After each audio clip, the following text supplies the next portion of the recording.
5장 9절에서 42절의 말씀, 출애굽 제목입니다. 출애굽.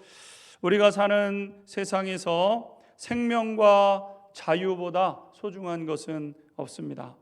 세상 만사 모두 다 먹고 살자고 하는 일이라고 하지만 먹고 사는 것보다 더 중요한 것이 생명의 존엄을 지켜가고 또 자유 가운데 살아가는 것 아니겠습니까? 매여서 살아가는 것 얼마나 비참한 인생이겠습니까? 남의 종으로 살아가면서 정말 일하고 수고하지만 다 헛된 것이 돼서 소망 없이 살아간다고 한다면요, 참 불행한 인생이 아닐 수가 없습니다. 물론 그래도 우리가 삶을 살 수밖에 없는 것이기 때문에 삶은 이게 굉장히 수동적이고 피동적인 거 아니겠습니까? 살고 싶어서 사는 게 아니라 살아야 되기 때문에 이 살아야 되는 삶의 모습이 있는데, 이 삶을 영위하고 누리는 데 있어서 참으로 중요한 것이 우리가 얼마나 귀중한 사람인가 우리가 기억하고, 그리고 자유롭게 하나님 앞에 예배하고 또 우리가 어떤 것을 우리가 결정하고 깨달아 아는 것을 우리가 지켜 행하면서 살아갈 수 있는 삶이야말로 복된 삶이라고 할 수 있는 것이죠. 하나님은 이스라엘 백성들에게 이 참된 자유와 생명의 존엄이 무엇인지를 나타내시기를 위해서 계속해서 일해 오셨습니다. 아브라함 때부터 준비하시면서 이스라엘 민족을 이루어서, 민족의 사명은 그냥 단순히 이스라엘 백성들 잘 먹고 잘 사는 것이 아니라 저 치열한 가나안 땅 들어가서 하나님의 식으로 살아가는 삶이야말로 얼마나 복된 것인가를 우상 숭배하는 자들 앞에서 당당하게 드러내 보이라고 하나님께서 이 일을 준비하고 계셨던 것이죠. 이 일 때문에 애굽에 들어가게 되었고, 근데 하나님이 약속하신 대로 430년 지나고 나서 이스라엘 백성들을 이제 드디어 애굽에서부터 나오게 하시고 가나안 땅을 향하여 나아가게 이제 하셨던 것입니다. 드디어 하나님의 백성들에게 있어서 이 생명의 존엄함과 또 자유를, 참된 자유의 삶을 살아갈 수 있는 그 길을 이제 하나님께서 여셨던 것이죠. 오늘 29절 말씀 같이 읽고 오늘 본문 말씀 공부해 가도록 하겠습니다. 29절 한 목소리로 읽겠습니다. 시작. 밤중에 여호와께서 애굽 땅에서 모든 처음 난 것 곧 왕위에 앉은 바로의 장자로부터 옥에 갇힌 사람의 장자까지와 가축의 처음 난 것을 다 치심해. 아멘. 자, 출애굽의 역사는 심판을 통해서 이제 시작되게 되었던 것이죠. 오늘 첫 번째, 하나님의 구원과 이 심판은 다 밤중에 일어났다고 오늘 성경이 말씀하고 있습니다. 우리가 오늘 읽었던 본문 29절 말씀에 보게 되면은 밤중에 이렇게 시작되고 있죠. 밤중에 여호와께서. 30절을 보게 되면 그 밤에, 또 31절 말씀을 보게 되면 밤에, 이렇게 밤이라는 것을 강조하고 있습니다. 하나님의 심판은 모두가 잠든 밤중에 있었음을 오늘 이 출애굽기는 우리에게 알려주고 있죠. 낮이라는 시간은 사람들이 깨어 있어 주위를 살피고 대비하고 살아가는 시간입니다. 그래서 뭔가 주의를 기울이고 이렇게 또 사방을 둘러보게 되고 이러는 시간들이 낮의 시간인 것이죠.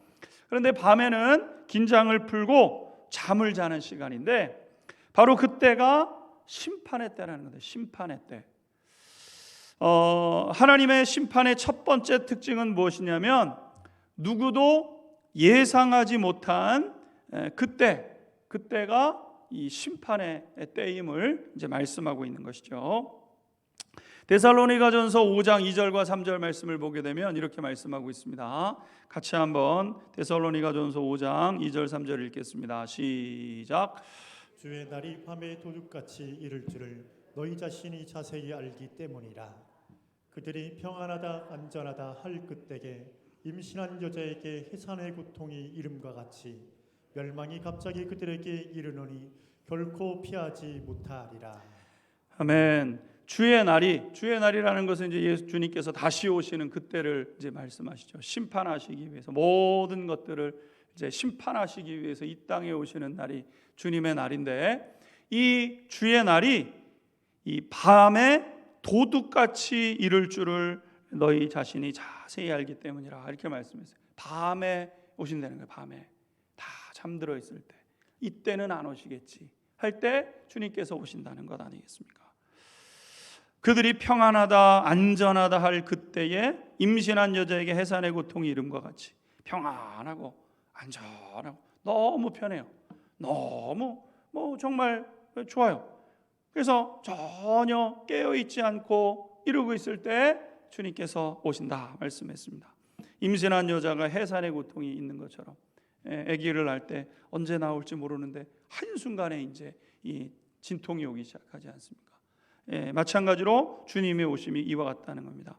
근데 이것은 사도 바울의 이런 그 가르침일 뿐만 아니라 예수님께서도 이렇게 말씀하셨습니다. 마태복음 24장 42절에서 44절 같이 읽겠습니다. 시작. 그러므로 깨어 있으라. 어느 날에 너희 주가 임할는지 너희가 알지 못함이니라. 너희도 아는 바니 만일 집주인이 도둑이 어느 시간에 올 줄을 알았더라면 깨어 있어 그 집을 뚫지 못하게 하였으리라. 이러므로 너희도 준비하고 있으라. 생각하지 않을 때에 인자가 오리라. 아멘. 깨어 있으라. 어느 날에 주가 임할는지 너희가 알지 못함이니라. 알지 못한다는 겁니다. 안 오시겠지. 이때는 아니겠지. 그때가 주님이 오시는 때라고 주님께서 친히 말씀하셨습니다. 마치 도둑이 오는 것처럼. 그렇기 때문에 준비하고 있어야 된다. 이렇게 말씀하고 있습니다. 오늘 이 애굽의 백성들에게 이 심판이 임하게 되는데 이 심판도 사실 공지된 심판 아니었겠습니까? 하나님께서 9번의 재앙을 일으키셨어요. 재앙. 요즘 이제 제가 뉴스를 보다 보니까 빈대가 또 그렇게 많다고 얘기를 합니다. 빈대. 다 없어진 줄 알았던 빈대가 유럽에서 있더니 우리나라에도 이제 막 있다. 가축 전염병이 막 있고. 여러분 이런 것들을 보게 되면 이게 하나님이 지켜주시지 않으면 안 되는 것들 아니겠습니까? 우리가 지난 시간에 9번의 이 재앙의 하나님의 이 사건을 통해서 우리가 이 배웠던 이런 것들인데 10번째 재앙은 뭐냐면은 모든 장자가 죽임을 당하는 재앙이에요. 심판이죠. 이거는. 그러니까 애굽 사람들이 아마 긴장했을 겁니다. 여태껏 9번의 그 예고된 일들이 그대로 일어났잖아요. 그러니까 10번째 일들도 일어나게 될 텐데, 그러니까 어떡하지 큰일 났다. 장자의 죽음에 대해서 이제 공지가 된 거 아니겠습니까? 장자가 죽임을 당하게 될 것에 대해서. 그래 여러분 어떻게 했겠습니까? 온 힘을 다해서 아이들을 지켜내려고 했겠죠. 위험한 곳에는 근처도 못 가게 하고 아마 일정 기간 동안 집 밖에도 나가지 말아라. 집 밖에 나갈 생각도 하지 말아라. 막 이러면서 지키려고 하지 않았겠습니까? 그런데 이제 밤이 됐어요. 어떤 한 날 밤이 됐어요. 아이를 재우고 이제 아이들이 잠들었으니까 부모도 이제 눈을 붙이는 거죠. 이 장자를 지켜내기 위해서 얼마나 긴장하면서 지냈겠어요. 이 밤은 아니겠지. 그리고 잠자리에 들었는데 그때 죽음의 사자가 찾아왔다는 겁니다. 심판이 그때 임하게 되었던 것 아니겠습니까? 그러니까 여러분 심판은 예측하지 못한 때 찾아온다. 아멘. 심판은 예측하지 못한 때 찾아오는 게 심판의 특징이라고 예수님께서도 말씀하셨고 사도 바울께서 우리에게 말씀해 주셨고 알려주셨어요. 그러니까 주님이 언제 오시는가? 예측하지 못할 때 오시는구나. 이렇게 늘 생각을 하고 늘 우리가 주님 맞이할 준비를 하고 살아가는 저와 우리 성도님들이 되어야 될 줄로 믿습니다. 하나님의 심판의 두 번째 특징은 뭐냐면 누구도 예외가 없었다는 겁니다. 그래서 29절 말씀을 보시면은 이렇게 되어 있는데 29절 한번 보시면 밤중에 여호와께서 애굽 땅에서 모든 처음 난 것 곧 왕위에 앉은 바로의 장자로부터 옥에 갇힌 사람의 장자까지와 가축의 처음 난 것을 다 치셨다. 이렇게 말씀하고 있죠. 고위 관련한 한 나라의 왕이기 때문에 심판에서 피할 수 있는 특혜가 있었다는 게 아니에요. 왕이니까 얼마나 막강한 힘을 가지고 재정권, 인사권 다 권한을 가지고 왕이 사용하는 사람인데 왕이니까 하나님이 빼주셨는가? 그런 거 없었다는 거예요. 왕의 맞이 아들도 죽임을 당하는 거였고 평생 동안 억울한 누명을 쓰고 감옥에 갇혀서 죄인으로 살았어요. 아유, 그 사람 불쌍한데 불쌍해서 빼주는 게 없었다는 겁니다. 그러니까 하나님의 심판은 예외가 없다는 거예요. 하나님의 심판은 예외가 없다. 왕이든 천민이든 연로하든 어리든 의인이든 죄인이든 모두에게 심판이 찾아온다는 것 아니겠습니까? 30절 하반절 말씀을 보게 되면 애굽에 큰 부르짖음이 있었으니 이는 그 나라에 죽임을 당하지 아니한 집이 하나도 없었습니다. 한 가정도 예외 없이 모든 가정마다 심판의 이 사자가 지나간 곳곳마다 울부짖음이 있는 이러한 일이 있게 되었다는 것이죠. 마찬가지로 그가 누구고 어떤 삶을 살아왔는지 예외 없이 심판이 찾아온다는 겁니다. 예외 없이 누구든지 심판을 피할 사람도 없고 방법도 없고 오직 구원을 얻을 길을 준비하는 방법밖에 없다는 거예요. 이걸 어떻게 피해보지? 피할 수 없다는 거예요. 어떻게 누구는 피할 수 있고 누구는 뭔가 이렇게 티켓 같은 게 있어가지고 그 티켓으로 빠질 수 있는 그런 게 없다는 겁니다. 다 누구든지. 그러니까 그 피할 수 있는 구원을 얻을 수 있는 길을 준비해야 되는 거예요. 그 길을 준비하는 거. 하나님이 정하신 심판에는 두 가지가 있는데 첫 번째는 육체적 죽음 아니겠습니까? 아무리 출세하고 성공한 사람이라 할지라도 다 죽음을 맞이하게 되는 거죠. 육체적 죽음입니다. 그래서 솔로몬이 전도서 2장 16절에 이렇게 이야기했습니다. 전도서 2장 16절 같이 읽겠습니다. 시작. 지혜자도 우매자와 함께 영원하도록 기억함을 얻지 못하나니 후에는 모두 다 잊어버린 지 오래일 것임이니라. 오호라 지혜자의 죽음이 우매자의 죽음과 일반이로다. 아멘. 지혜자의 죽음과 우매자의 죽음이 똑같습니다. 죽음 앞에 사람들은 다 똑같은 처지로 서게 된다는 거죠. 때가 되면 우리는 다 죽음을 맞이하게 되는 것이죠. 단 한 사람도 예외가 없습니다. 오늘 우리가 다 이렇게 예배를 같이 드리시지만 죄송하지만 5년 후에 이 자리에 없을 분들도 계세요. 옆에 분 한번 보세요. 얼굴을. 저분이 5년 후에 있을 분인가 없을 분인가 한번 보세요. 10년 후에 없을 분들도 또 있습니다. 또 한번 보세요. 저분이 10년 후에 있을까 없을까. 여러분 다 갑니다. 다 가는 거 아니겠습니까? 죽음은요 누구에게든지 찾아옵니다. 그리고 누구에게 먼저 올지 아무도 알지 못하는 거 아니겠습니까? 예. 누구도 몰라요. 내가 젊었으니까 내가 좀 더 있겠지. 이거는 굉장히 인생을 착각하고 살아가는 착각 중에 하나 아니겠습니까? 언제 어떻게 죽음의 사자가 우리 가운데 찾아올지 아무도 알지 못하는 거예요. 그런데 성경이 말씀하고 있는 것은 이 죽음이 육체적으로만 끝나는 것이 아니라 두 번째 심판, 뭡니까? 창조주 하나님 앞에서 받는 영원한 판결이 있다는 거 아니겠습니까? 우리를 창조하신 하나님과 함께 하지 못하고 영원한 심판이 예정되어 있는데 타락한 천사들, 마귀들과 함께 받게 될 영원한 심판이 기다리고 있다는 거예요.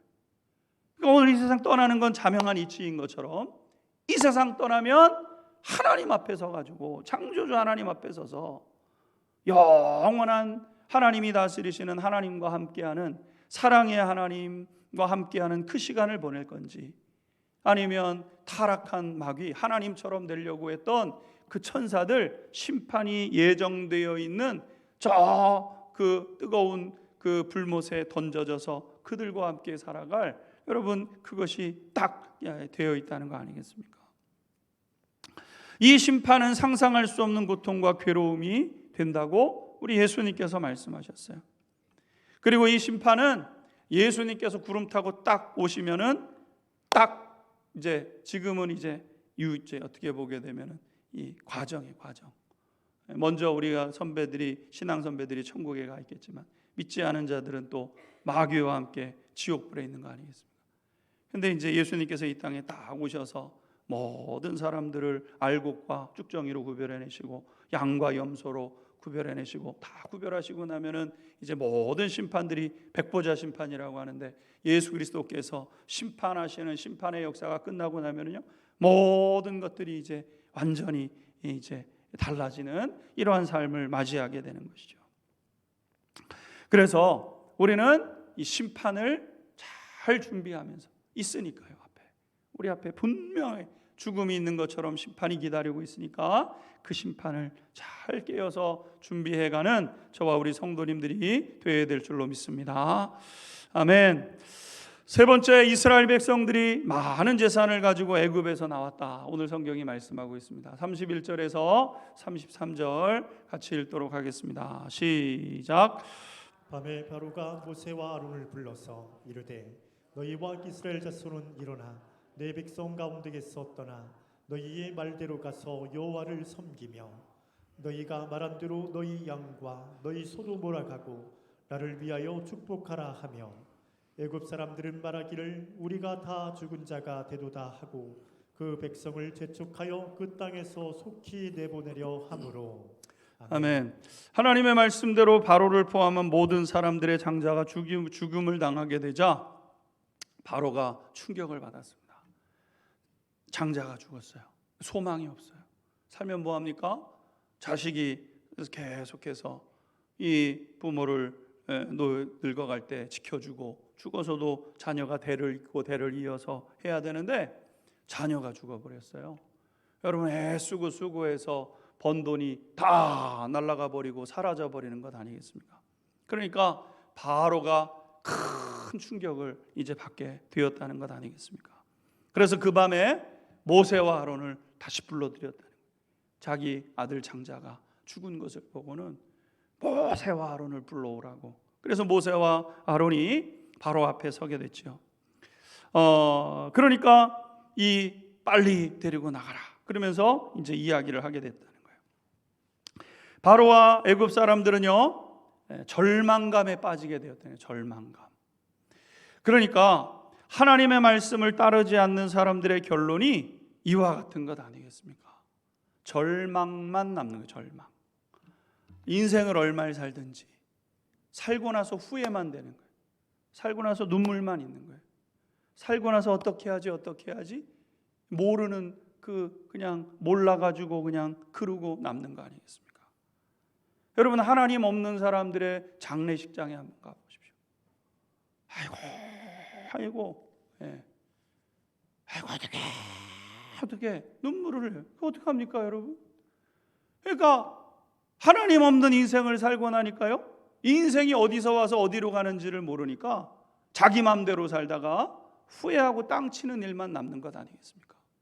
땅 치는 일밖에 없는 거예요. 바로는 하나님의 말씀을 따르지 않았고 그 마지막 끝에 땅을 치며 후회하는 그런 일들만 남게 되었다는 것 아니겠습니까? 바로가 왜 하나님의 말씀에 순종하지 않았는가? 이유는 손해본다고 생각했기 때문에 하나님의 말씀에 순종하지 않았죠. 이스라엘 백성들이 종으로 살면서 하는 일이 얼마나 많은데 그 종 하나님이 보내라 그랬어요. 하나님의 말씀에 순종하려고 보니까 손해가 막심해요. 그래서 하나님의 말씀에 순종 못하지, 뭐 하나님이 누군데 나보고 그렇게 하라 그래? 그러면서 바로가 순종하지 않고 버텼던 것 아니겠습니까? 물론 하나님의 말씀을 따를 때에 손해를 보는 일들이 있죠. 하나님은 우리에게 자기의 길을 버리라고 먼저 요구하고 계시기 때문에 여러분, 사실 하나님을 섬기며 걸어갈 때 보게 되면은 내가 이거 손해 보는 게 많구나 이렇게 여겨질 때가 참 많습니다. 시간 하나님 앞에 들 때 이 시간을 가지고 사람들이랑 놀러 다니고 나 자기 개발을 위해서 하고 조금 더 한 번 더 일하면은 돈 얼마라도 더 벌 텐데, 여러분, 우리가 이럴 때가 얼마나 많습니까? 우리가 하나님의 말씀대로 살아가려고 그러면 다른 사람들한테 먼저 손을 내밀고 다른 사람의 의견을 존중하고 한 사람을 귀히 여기고, 그래서 내게 가지고 있는 것들을 나누고 손해보는 것 같죠.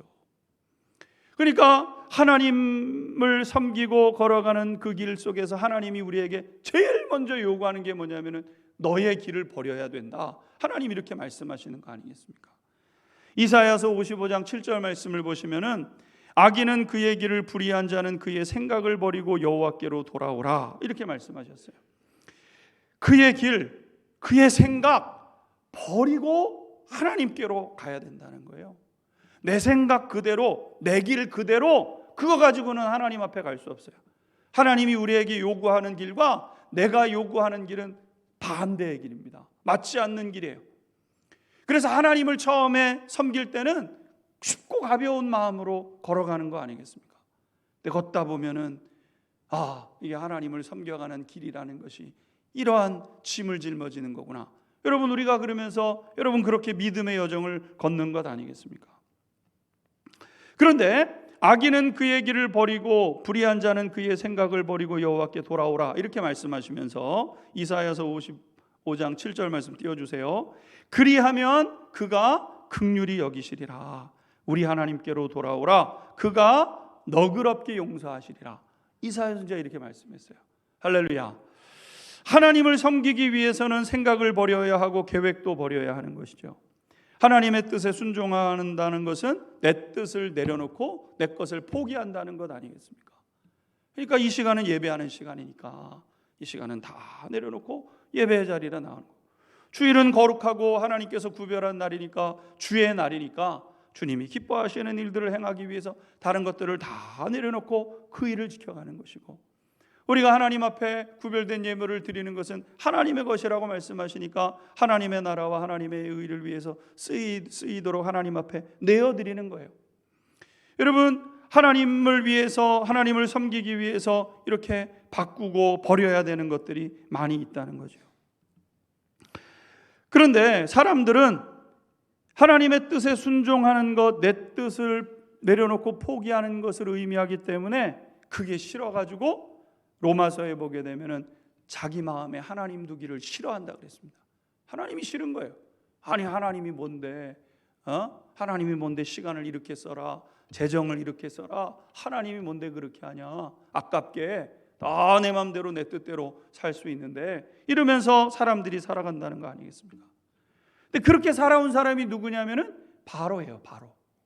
바로가 그렇게 살아왔는데 그 끝에 땅을 치며 후회하는 일이 있게 되었던 것 아니겠습니까?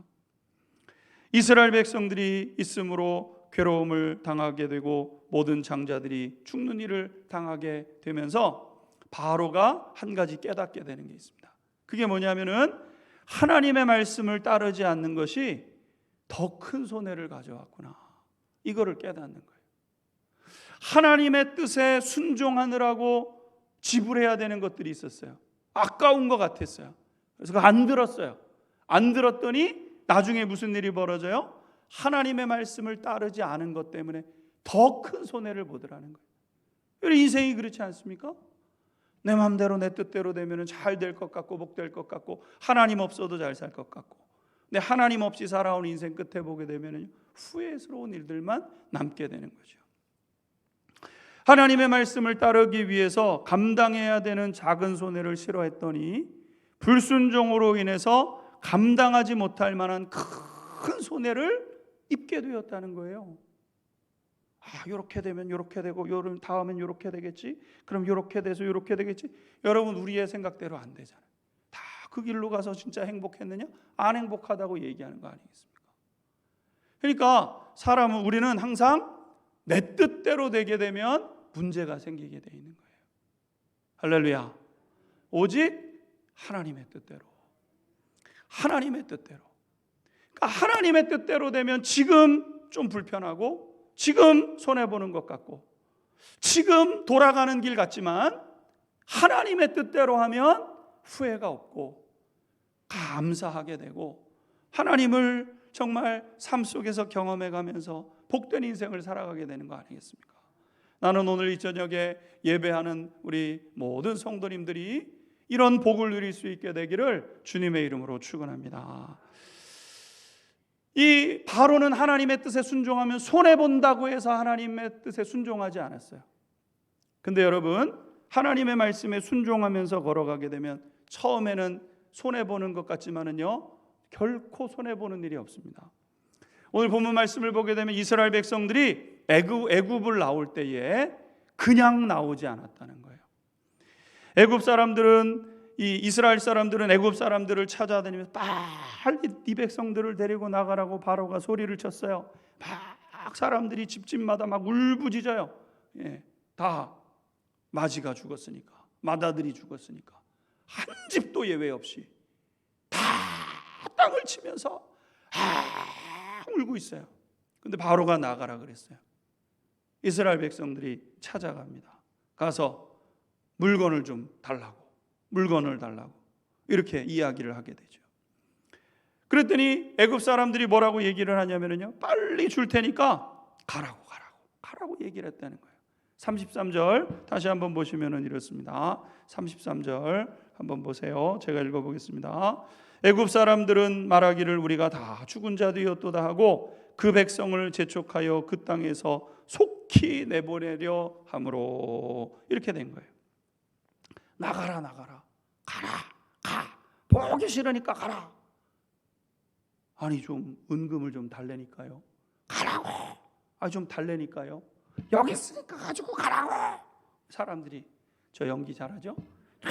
하면서 내던지고 그렇게 했다는 거예요, 여러분.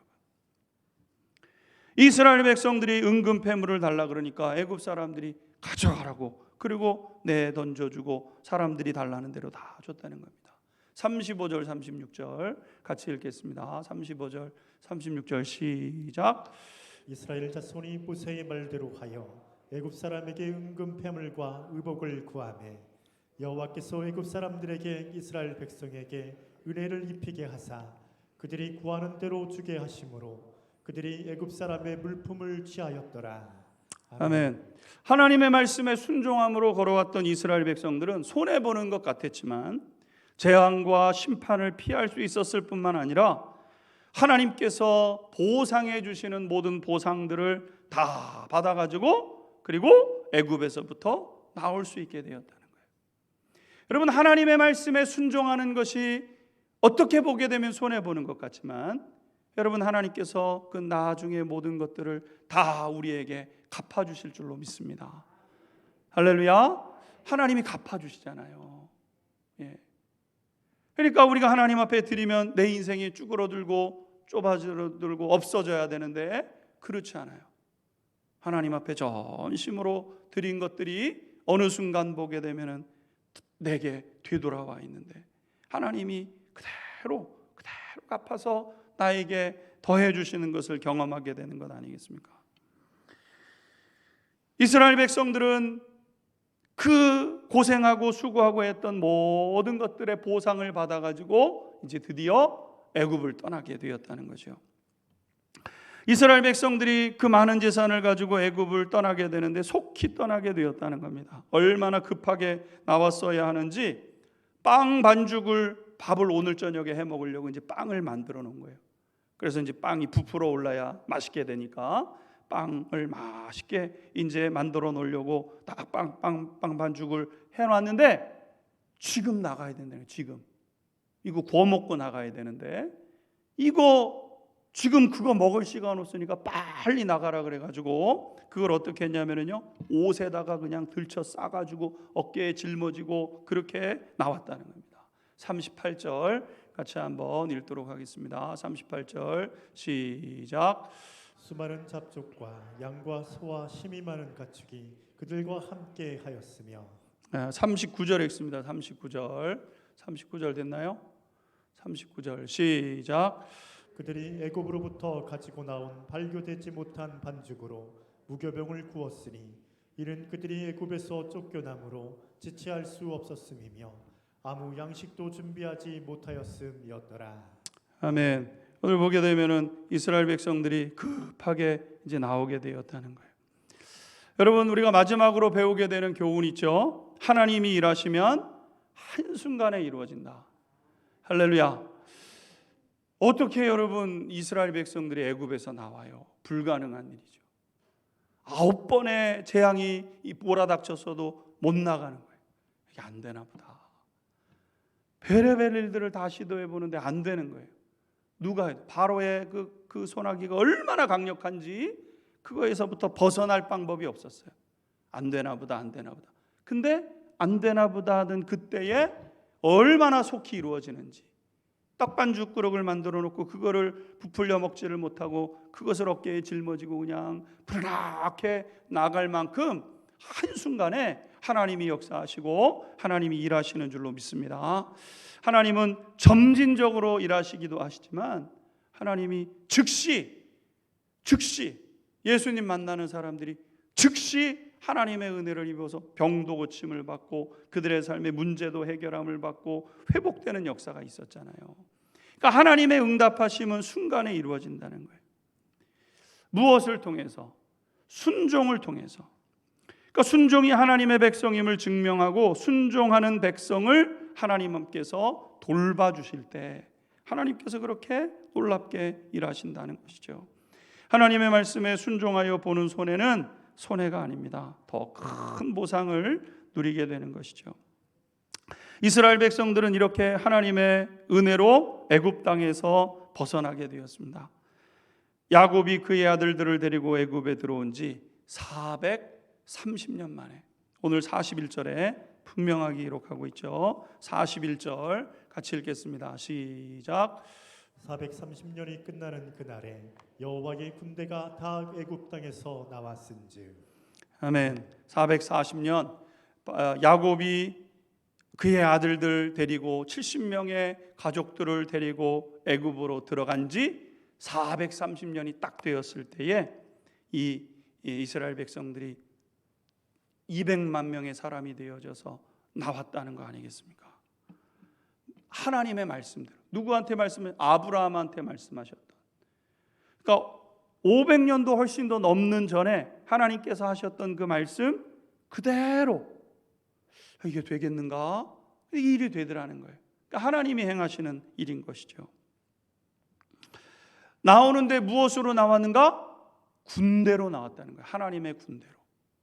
들어갈 때는 그냥 평범한 한 가족으로, 한 가정으로 들어갔을지 모르지만 나올 때는 하나님의 군대가 되어져서, 이제 우리가 출애굽기지만 우리가 여호수아서 배워나가다 보면은 여호수아 군대가 되어져서 놀라운 일들을 이루어가는 이스라엘 백성들의 모습을 보게 되는 것 아니겠습니까?